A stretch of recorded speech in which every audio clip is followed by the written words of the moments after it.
की शांति भंग करते हैं। आपका जो अराजक तत्व है उन्हें पकड़ो।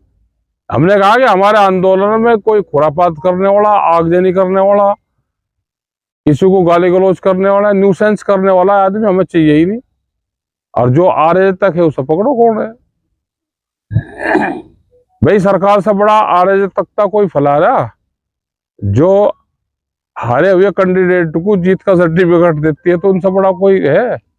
मतलब आपको चंडीगढ़ के लिए वो है सारा? और चंडीगढ़ तो सबने देखा, बिना चंडीगढ़ के भी सारा ही है। यहाँ पे बिजली के इशू हैं तो बिजली के भी होते हैं, और बिजली का आंदोलन हुआ है तो हरियाणा में 35 रुपये हार्स पावर है, यहाँ पे 175 था, लेकिन अब घट के आधा हुआ। वो आंदोलन से ही हुआ आधा। लेकिन हमने कहा कि घोषणा पत्र में जो कहा उसको लागू करें। हम 5 साल मीटर नहीं लगेगा किसी के उस पर, किसानों को आगे मीटर मत लगने दो अभी, क्योंकि घोषणा पत्र में इन्होंने कहा कि हम फ्री बिजली किसान को देंगे। बहुत स्टेट में फ्री बिजली है। इसको लेकर क्या प्रदेश की राजधानी में कुछ होगा? राजधानी में मीटिंगें हुई हैं और बड़ी पंचायत हमने राजधानी में की, और इसके ज्ञापन रोज आते रहते हैं। हर मीटिंग में जब भी अधिकारियों से बात होगी तो बिजली का इशू उसमें जाता है। मेरा सवाल उसी को लेकर था कि आप कहीं ना कहीं प्रदेश में भी कठोर देखते हैं तो सारे इकट्ठे तो ये तो दोनों मौसी के ही तो हैं। हाँ, दोनों मौसी के मामा नहीं के नागपुर में है सबके। मतलब आपका इशारा किधर है? नहीं हमने तो बता दिया ना। नागपुर से आपका इशारा किधर है? भाई आप बता दो। आप बता दो। नहीं हम नहीं कहते हो तो आप सब बता दोगे। भाई यहाँ पे 2 तरह के हिंदू देश में है, एक नौरंगिया हिंदू है, एक भारतीय हिंदू है। आप बताओ कौन से हो? भाई सब है ना, आप तो 2 तरह के हैं। थोड़ा डिफाइन कर दीजिए। नहीं डिफाइंड है, आप बताओ कौन सा? आप भारतीय हो नौरंगिया हो? आप बताओ आप ही करेंगे? ना आप बताओ। आप के दौरान हमेशा ही, किसानों के आंदोलन के दौरान हमेशा ही सरकार आज जैसा कि संबल दौरा किया है, तो क्या आपका कार्यक्रम है? यहाँ एक प्रोग्राम है और किसानों से बातचीत की। यहाँ की जो समस्याएं हैं, खास करके अभी फसल भी आने वाली है। आज भी सरकार का यह है कि अब की बार गेहूं कम खरीद होगी, क्योंकि गेहूं के पूरे क्षेत्र है और गेहूं को ज्यादा खरीद हो भी नहीं ना सरकार कर रही। व्यापारी से 60% खरीदती है अब, जितना भी उसको चाहिए सरकारी कोटे में, और किसान से 40 खरीदती है। गेहूं लगा लो या धान लगा लो। इसीलिए एमएसपी गारंटी कानून देश में चाहिए कि व्यापारी उसके कम पे ना खरीद करें, तो उसका पूरे देश के किसानों को फायदा होगा। जैसे बीजेपी ये कहती है कि जब चुनाव आते हैं तभी इन्हें ये चीज याद आती है। नहीं, वो तो उनको तो कहना कुछ ना कुछ, वे कह क्या नहीं रहे तो सबको कह रहे। मतलब 3 साल से हम लग रहे कहने, वो समझ में नहीं आई। 3 साल से सरकार बात नहीं कर रही, वो समझ में नहीं आई। अब उनका पॉलिसी होगी कि इनको बदनाम करो, फसलों के दाम ना दो, किसान को कर्जा दो तो ये जमीन बेचेगा अपनी। अब बहुत स्पीड से जमीन बिक रही है, बहुत स्पीड से जमीन बिक रही है किसान की, क्योंकि कर्जे में जा रही। दाम नहीं मिलेंगे लेकिन कर्जा जरूर मिल जाएगा।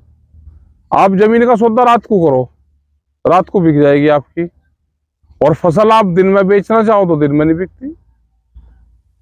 संघर्ष ये लंबा चलेगा अभी। जैसे ये जो जयंत चौधरी हैं, उन्होंने समाजवादी छोड़ के और वो बीजेपी में शामिल हो गए हैं, वो हो गए होंगे। हमें तो अब वो अपने लिए जाटलैंड का एक बहुत बड़े नेता मानते हैं, तो इससे क्या फर्क पड़ेगा पश्चिम में? कोई फर्क नहीं पड़ता किसी से। पॉलिटिकल आदमी जिसको जहां जाना चल जाओ, हमारा किसी पॉलिटिकल सिस्टम से कोई संबंध नहीं है। तो न ये एक जाति की ये संगठन है, किसान संगठन। भाई यहाँ जो जिस जाति का नाम दिया, यहाँ उसमें कई आदमी खड़े होंगे। यहाँ आप गोरखपुर और उधर देवरिया की साइड में चले जाओगे तो वहां पे किसान खेती करने वाले और बिरादरी है। वहाँ काची है, जाटव है, बहुत बिरादरी है। जो भी गांव में रह रहा है हम उसकी लड़ाई लड़ रहे हैं, किसान और मजदूर की। ना किसी एक जाति से होना, ना एक धर्म से होना। सिंघू बॉर्डर पे पंजाब के किसान पहुंचे, उनके साथ पुलिस की भिड़ंत हुई। टिकैत की सेना इस बार दिखाई नहीं दी। ये हमारा संयुक्त मोर्चे का प्रोग्राम नहीं है। दिल्ली से जब आए आंदोलन वापसी तो संयुक्त मोर्चा इकट्ठा आया और यहाँ आने के उसमें से कुछ लोग अलग गए। जिन्होंने कॉल दी है वे वहां पे सरकार से बातचीत भी कर रहे।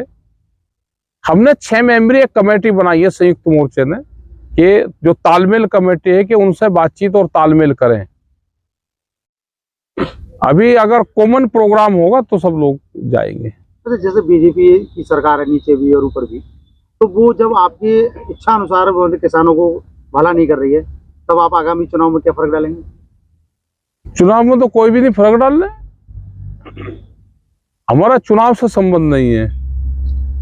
बहुत लोग वे हैं कि जो सरकार को वोट करता है आंदोलन में हमारे साथ रहता है। हमें आंदोलन वाले लोग चाहिए।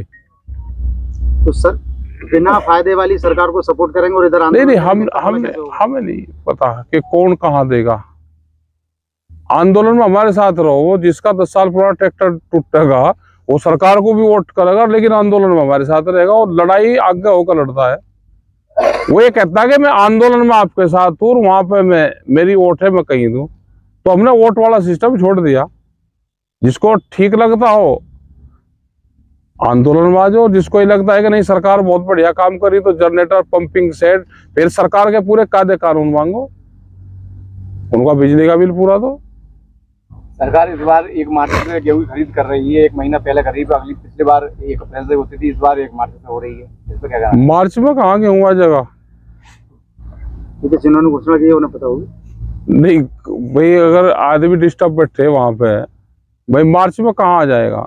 लेकिन ये है कि राजस्थान, मध्य प्रदेश वहां पे आ जाता है मार्च में और यहाँ नहीं आता। यहाँ पे तो अप्रैल में शुरू होता है। यहाँ करीब हो जाएगा 20 अप्रैल के आसपास यहाँ पे, और आगे और लेट होगा। लेकिन मध्य प्रदेश में और वहाँ पे शुरू हो जाता है वो। दिल्ली के आंदोलन के लिए कोई रणनीति? दिल्ली का हमारा 14 तारीख का प्रोग्राम है। अभी तो ट्रैक्टर मार्च हुए, ज्ञापन दिए गए, हमारे एसकेएम के प्रोग्राम हमारे चल रहे। भारत सरकार जो मुद्दे हैं, किसानों पे कर्जा गलत नीतियों से हुआ है, कर्जा माफ हो, एमएसपी गारंटी कानून, देश का एक बड़ा सवाल पूरे देश का है, वो हो। इस देश की जमीन छीन के ये लेबर बनाना चाहते हैं पूरे उसमें। यहाँ पे मिलिट्री पुलिस प्राइवेट हो रही है, अग्निवीर बन रहे सारे, लेकिन नेता कहीं उस तक लड़ेगा। नेता भी एक बार अग्निवीर बन जाए, एक योजना ये भी ले आए ना भाई, नेता भी एक बार लड़ेगा उसके बाद नहीं लड़ेगा। उसको क्या एहसास होगा कि नौकरी क्या होती है, तुम परमानेंट पीढ़ी चुनाव लड़ोगे। तो एक बार लड़े। आंदोलन आप लगा